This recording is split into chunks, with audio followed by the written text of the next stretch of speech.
My boss humiliated me in front of the whole office, so I followed policy exactly. The whole thing happened during our Monday team meeting. About 20 people were there, managers, coworkers, the director, basically everyone I didn't want watching me get embarrassed. We were reviewing a project I'd spent nearly 2 weeks working on. Everything had been approved, everything had been signed off, and everything had already been sent to the client. Then my boss Derek suddenly pulled the project onto the screen. My stomach dropped immediately. Not because anything was wrong, but because Derek only did that when he wanted an audience. He pointed at one section and asked, "Why wasn't this changed?" I was confused. What change? Derek stared at me. The change I asked for last week. I honestly had no idea what he was talking about. Maybe he'd mentioned something in passing. Maybe he was thinking of another project. I genuinely didn't know. Before I could figure it out, Derek laughed. Not a happy laugh, the kind people do when they're trying to make someone look stupid. A few coworkers immediately looked down at their desks. You know it's bad when people won't even make eye contact. "I shouldn't have to remind people to do their jobs," he said. The room went silent. I could literally feel my face getting hot. I tried explaining that I never received a request, but Derek cut me off. "You must have missed it." Then he moved on, just like that. Like publicly embarrassing me was part of the agenda. The second the meeting ended, coworkers started messaging me. That was weird. What was he talking about? Did I miss something? The answer was no. Nobody knew what he meant because Derek had never actually submitted a request.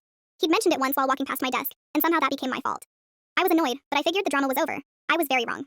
The next day, Derek announced a brand new policy. According to him, every request now had to go through the company system. No exceptions. No verbal requests. No hallway conversations. No quick favors. Everything needed an official ticket.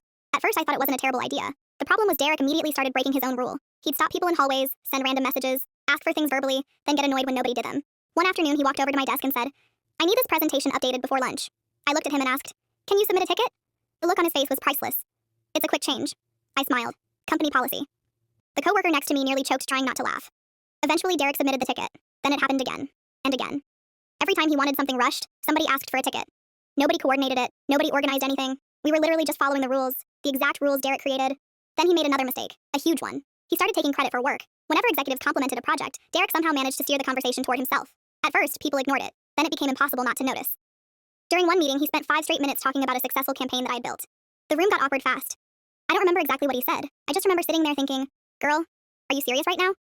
Then an executive asked a very specific question about a decision made during the project. Derek froze because he didn't know the answer. I did. The room got uncomfortably quiet before everyone slowly turned toward me. I answered the question. The executive thanked me, the meeting moved on, but the damage was done. For the first time, people started noticing what Derek was doing. About 2 weeks later, we landed one of the biggest clients of the year. Everybody was stressed. Everybody was busy. Everybody was trying not to mess up, including Derek. 3 days before the client presentation, Derek suddenly decided he wanted major changes. New slides, new graphics, new layouts. Basically half the presentation rebuilt. Normally, everyone would have dropped everything and helped, except now there was company policy. Every request needed a ticket. Every project stayed in order, no exceptions. The system was packed and there were already urgent projects ahead of his. When Derek realized that, he panicked. He started walking around asking people to make exceptions.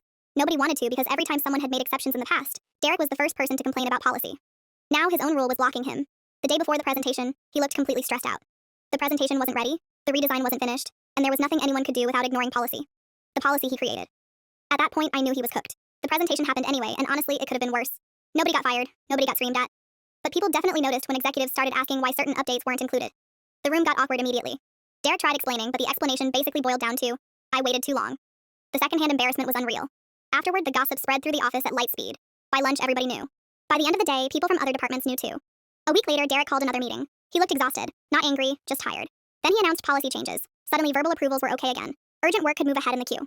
Managers could use discretion. Basically, every suggestion employees had made from the beginning. Nobody argued, nobody celebrated, nobody even said much.